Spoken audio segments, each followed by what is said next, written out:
most learned Dr. Jayanti Robiji, Bhagyesh Jhaji, Chairman Gujarat Sahitya Academy, and my colleague in the Sahitya Academy. And as he said, he is my guide in the Sahitya Academy.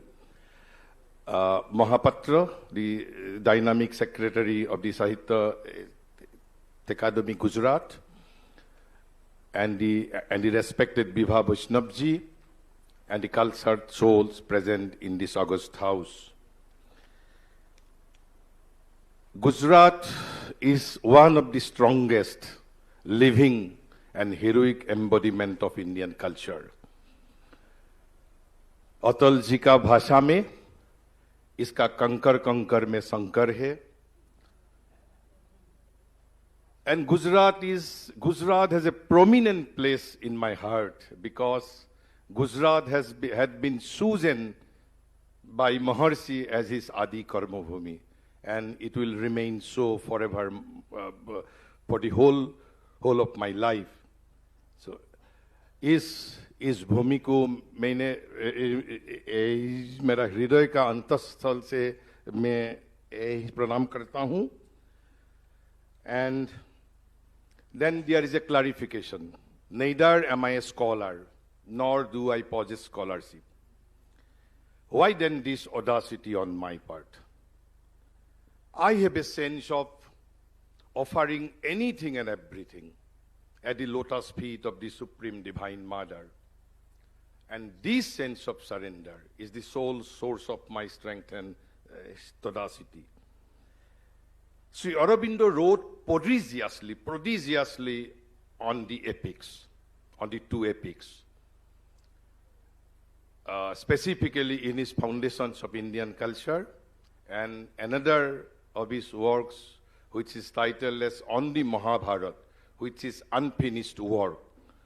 So what I will be doing here today, I will be presenting only a glimpse of his ideas, of his thought on the Mahabharata and Ramayana, with a special focus on Mahabharata.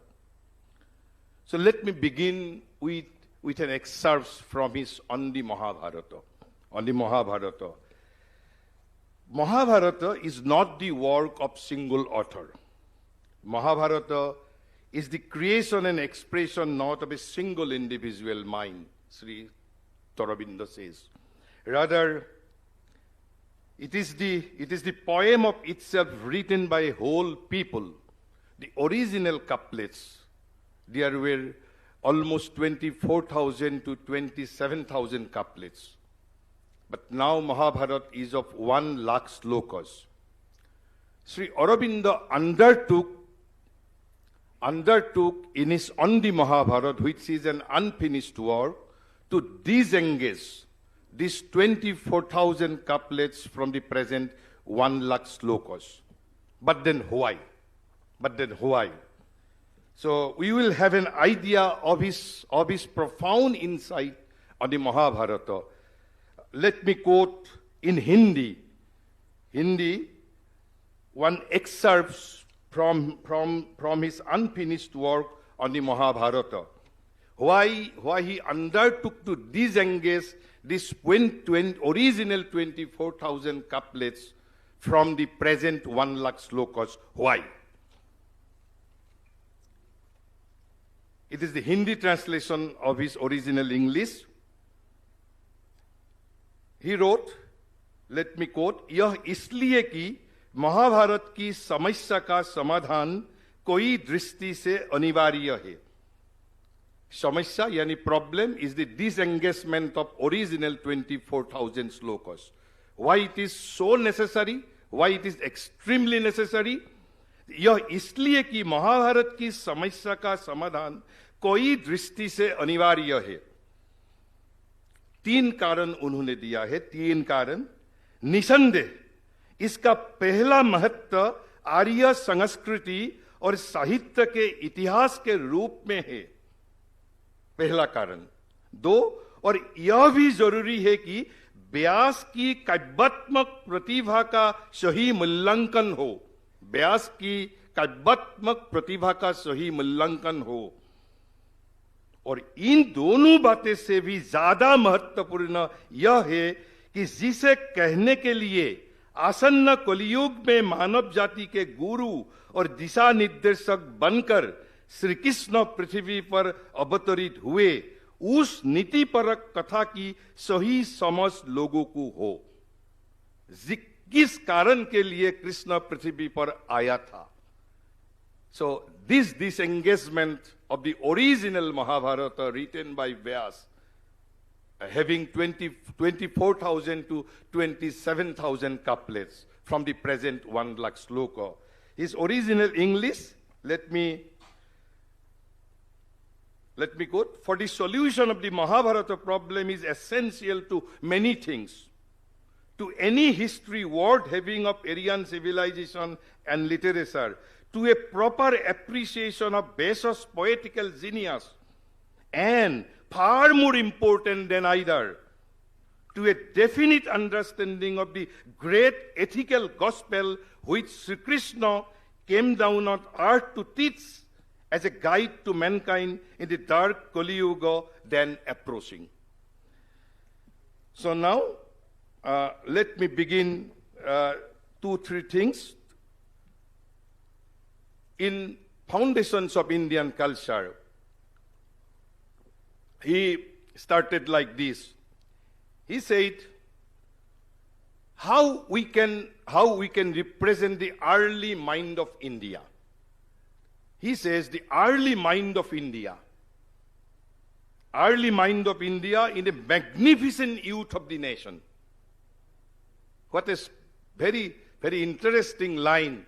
The early mind of India in the magnificent youth of the nation is represented by 4 supreme productions. He wrote like this, 4 supreme productions. The early mind of India in the magnificent youth of the nation is represented by 4 supreme productions. What are these 4 supreme productions? Obviously, first one is Veda, second Upanishads, and the third is Ramayana, and the fourth is Mahabharata. So this is the place he has given to Mahabharata and the Ramayana, the 4 supreme productions of India. And the early mind of India is represented by these 4 supreme productions. Then, what are they? What are they?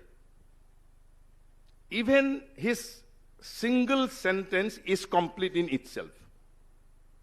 The first 2, that is to say the Veda and the Upanishads, first 2 are the visible foundation. Drishyaman vritti, a visible foundation of what? Of her spiritual and religious being. First 2, that is to say Veda and the Upanishads. Veda and Upanishads are our visible foundation of our spiritual and religious being. And the remaining 2 are the others, a large creative interpretation. Mahabharata and Ramayana are the creative interpretation of our greatest period of life. Of our greatest period of life. Of what? Of the ideas that inspired us. Of the ideas that inspired us and the ideals that governed us. Inspiring ideas and the governing ideals. And the large creative interpretation of the greatest period of our life. Mahabharata and the Ramayana. But this is not all. He says, the figures in which she saw man, nature and God. Man, nature and God. Mahabharata and Ramayana were are the creative interpretation how we see man, God and nature. And also the powers of the universe. So how India looks at nature, how India looks at man, how India looks at God and how India looks at the powers of the universe. Mahabharata and Ramayana are the large creative interpretation. Not a simple creative interpretation, it is a large creative interpretation. And the Veda and Upanishad are the visible foundation of our spiritual and religious being. And then, so these are the four supreme productions of India. Early mind of India is represented by these supreme four productions. But the pure literature of the period is represented by these great two epics. So Mahabharata and Ramayana are the pure literature of the age. Pure literature. As far as his interpretation goes, he says Mahabharata and Ramayana are the pure literature of that greatest period of our life. The Mahabharata and the other one is the Ramayana. So these two are the pure literature of the greatest period of our life. Then he says these two poems are epical in their motive. Their motives are epical. And in their motive and spirit, but they are not like any other epics in the world. They are unparalleled. Why? Why they are unparalleled? He says they are entirely of their own kind. Maharishi says they are entirely of their own kind, entirely. Not partially, entirely of their own kind. Subtly different from others in their principle. So they are not ordinary epics. They are not similar to any other epics in the world. They are unparalleled, otuloniyo. Why? Why they are otuloniyo? Why they are unparalleled? It is not only that, although these epics contain early heroic story and a transmutation of many primitive elements. So Mahabharata and Ramayana contain an early heroic story and the transmutation and the transmuted form of primitive elements. But their form belongs to a period of highly developed intellectual, ethical, and social culture. This is the first distinction. Though they are the story of early heroic story and the transmutation of many primitive elements, their forms belong to a period of highly developed. And what type of highly developed? Highly developed intellectual, ethical, and social culture. And this form is enriched with a body of mature thought. Second distinction. Their form belongs to a period of highly developed intellectual, ethical, and social culture. The second distinction is they are enriched, the form is enriched with a body of mature thought. The form is uplifted by a ripe nobility and refined gravity of ethical tone. Refined gravity of ethical tone. And therefore, these poems are quite different from the primitive Edda and Saga. They are of other countries. They belong to other countries. And he says, they are greater than even than the Homeric epics. Why? He says, greater in breadth of view and substance and height of motive. So three reasons: vision, then substance, and the height of motives. In these three respects, these two epics are greater than the Homeric poems.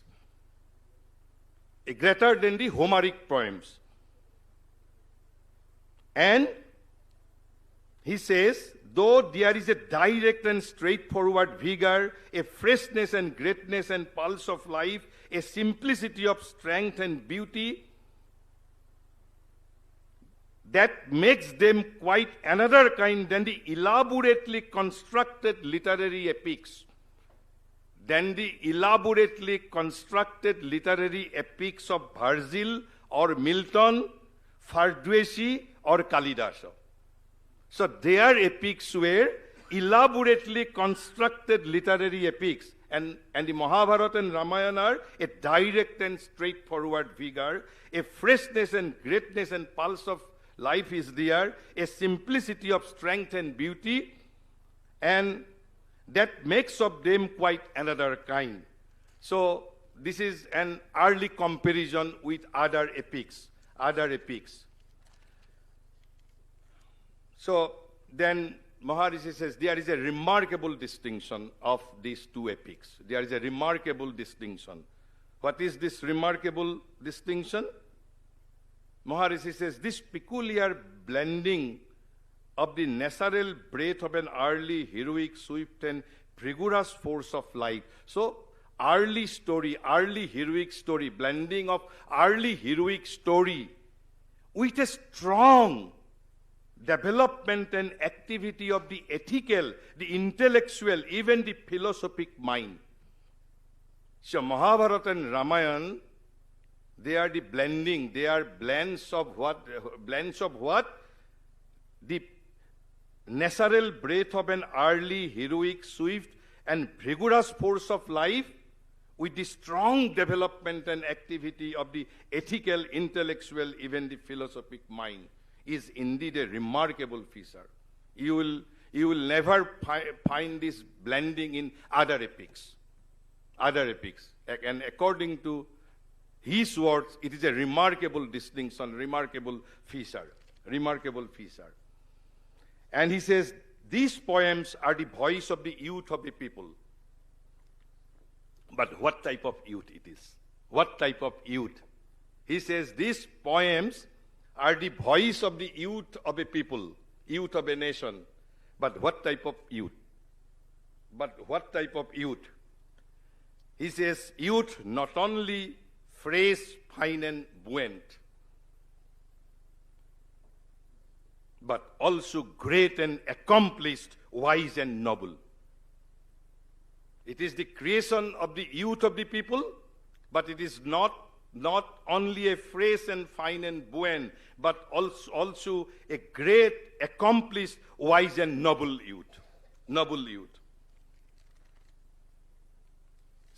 Next, he says, but there is another remarkable distinction.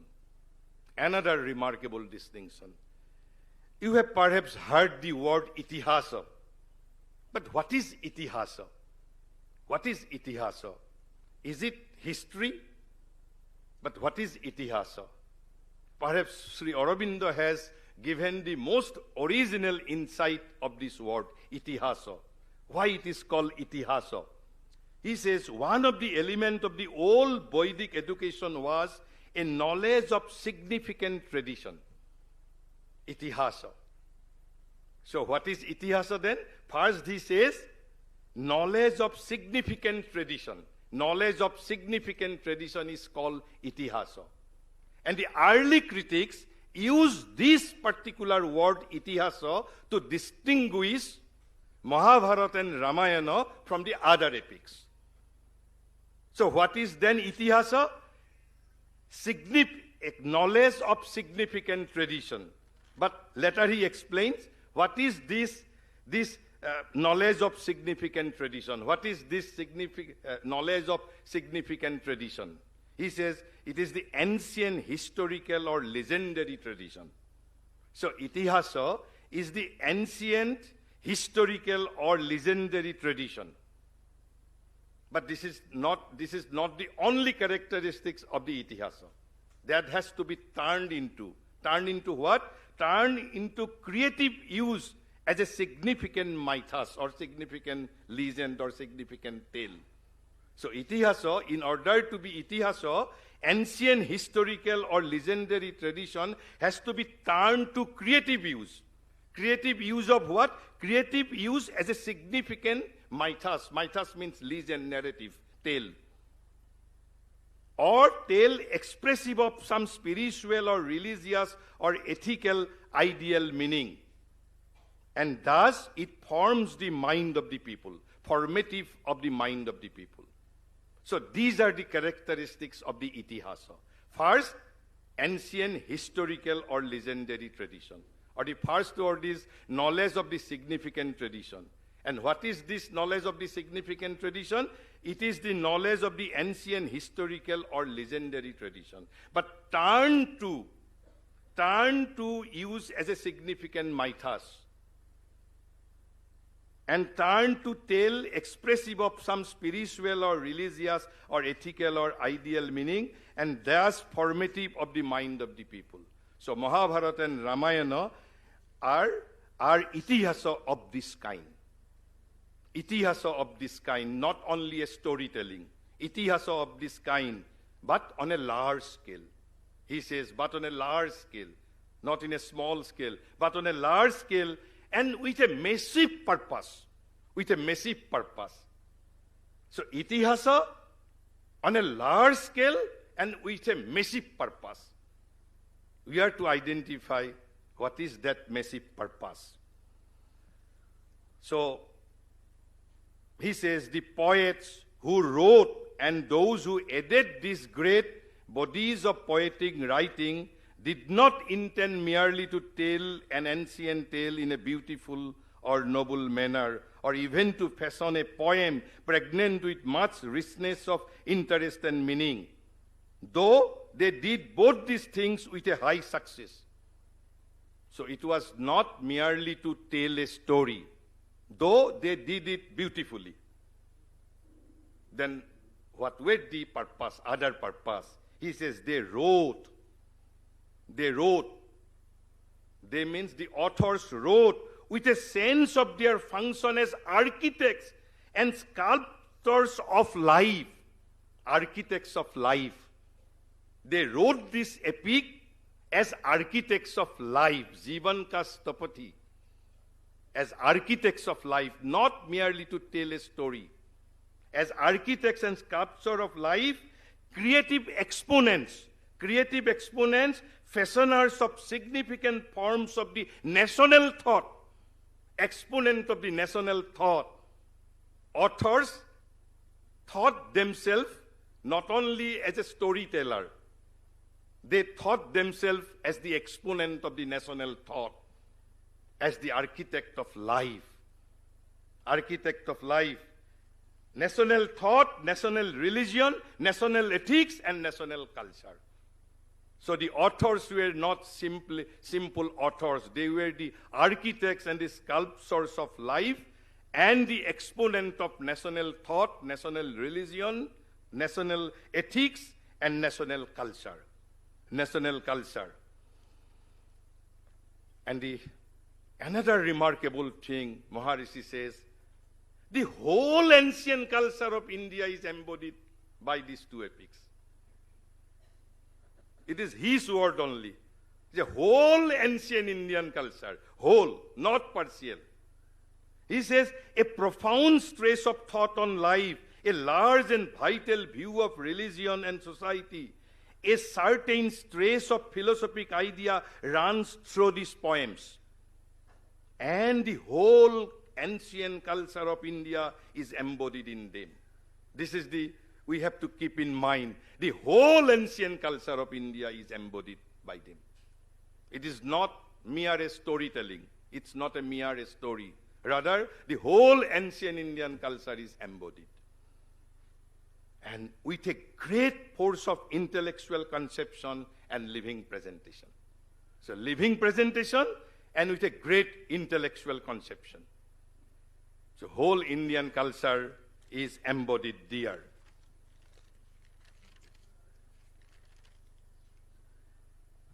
Then specifically now, like almost like a mathematical work, he now gives us a detail that the work of these epics was to popularize.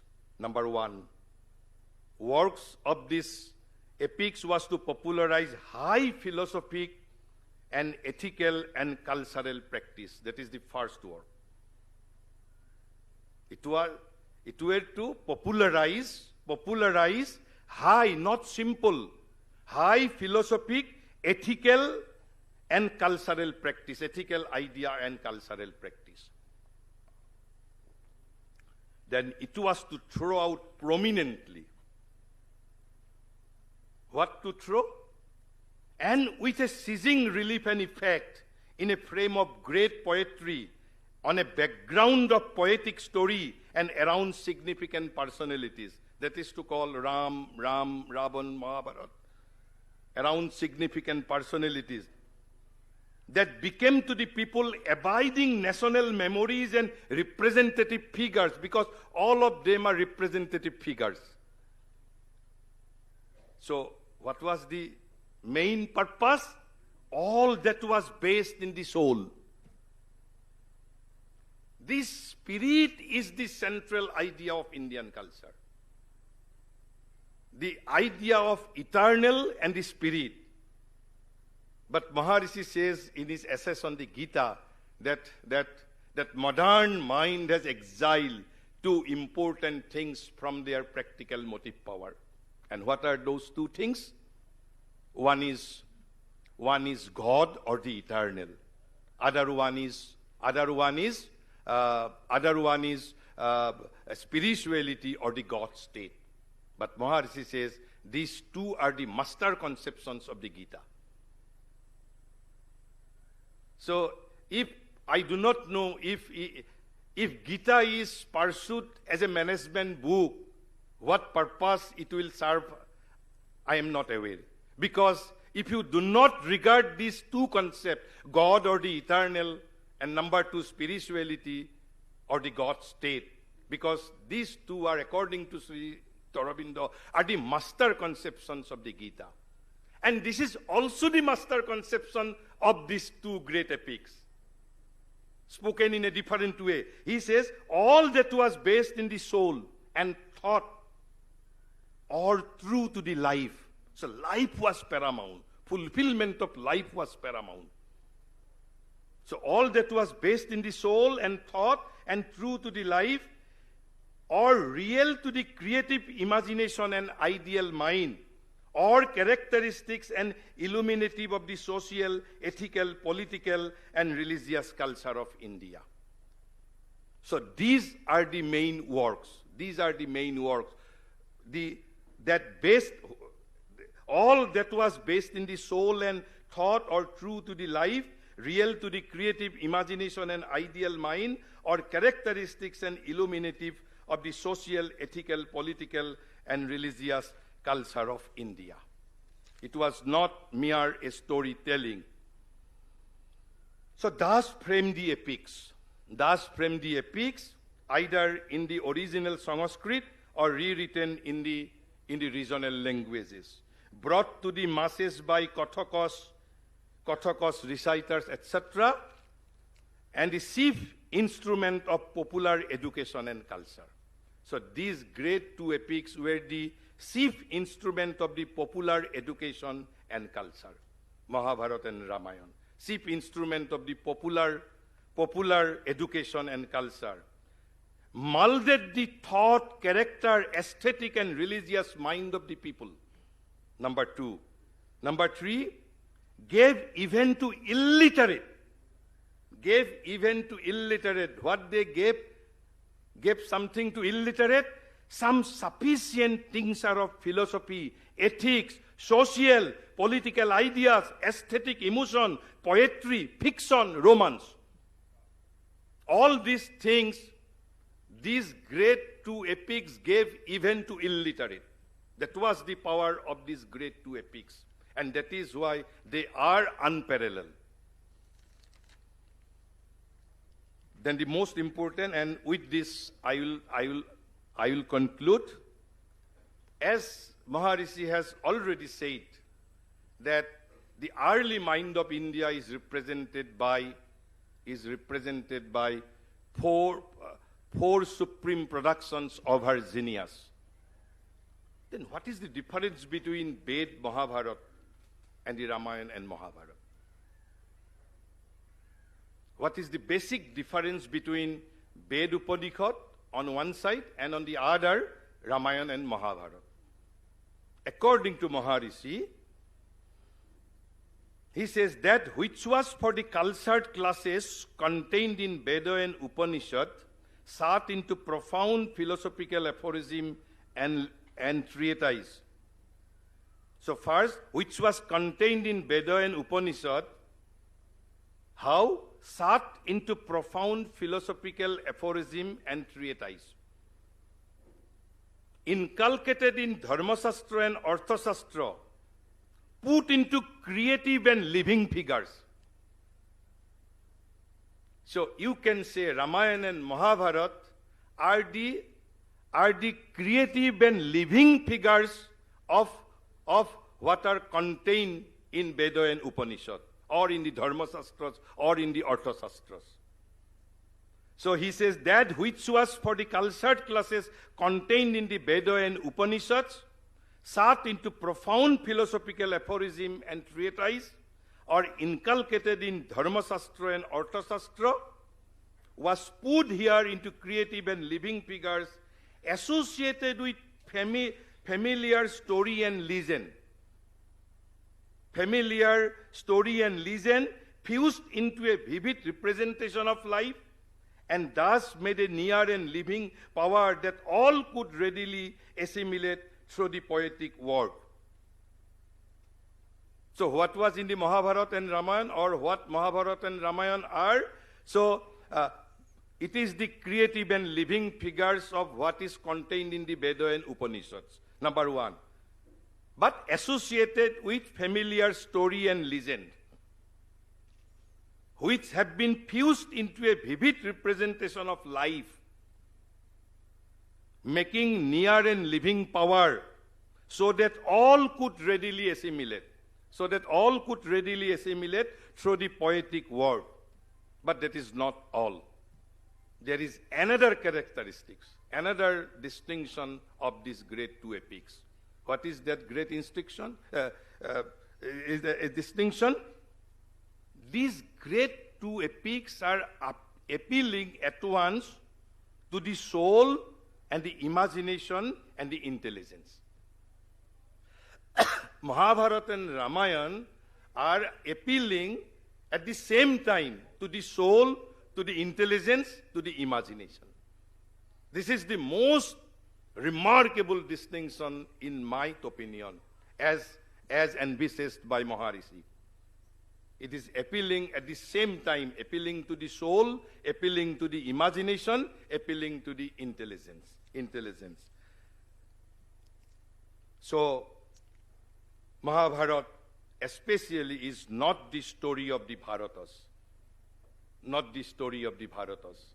Not only the story of the Bharatas. The epic of an early event which has become a national tradition. But then what it is? Specifically, 4 things he has spoken about it. On a vast scale, not on a smaller scale, on a vast scale, it is the epic of the soul. It is the epic of the soul, number 1. Number 2, an religious and ethical mind.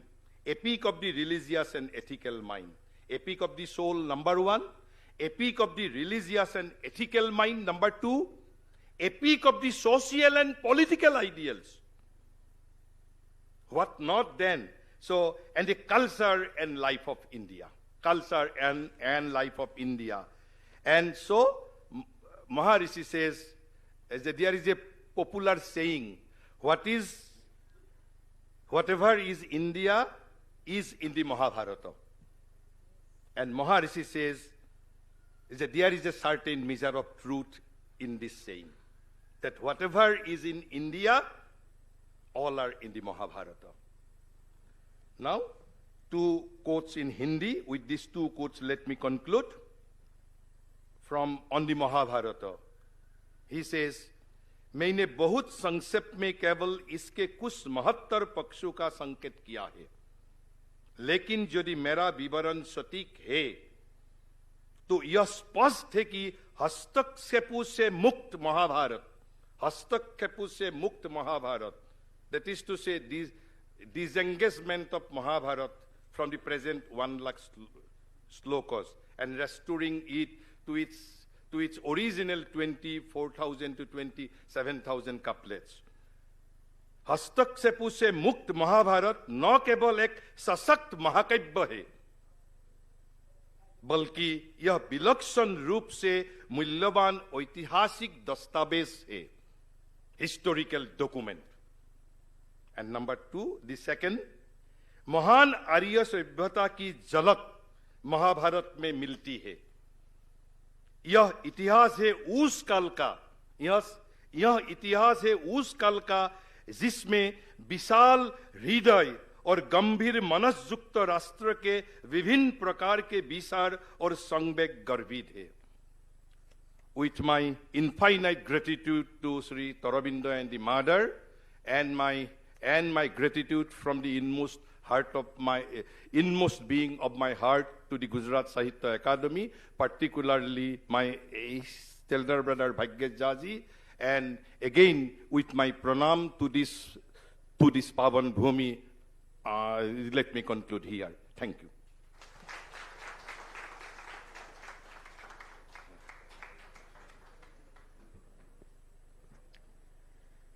Thank you, sir, for your scholarly talk. Thanks for sharing with us the profound writings of Sri Aurobindo.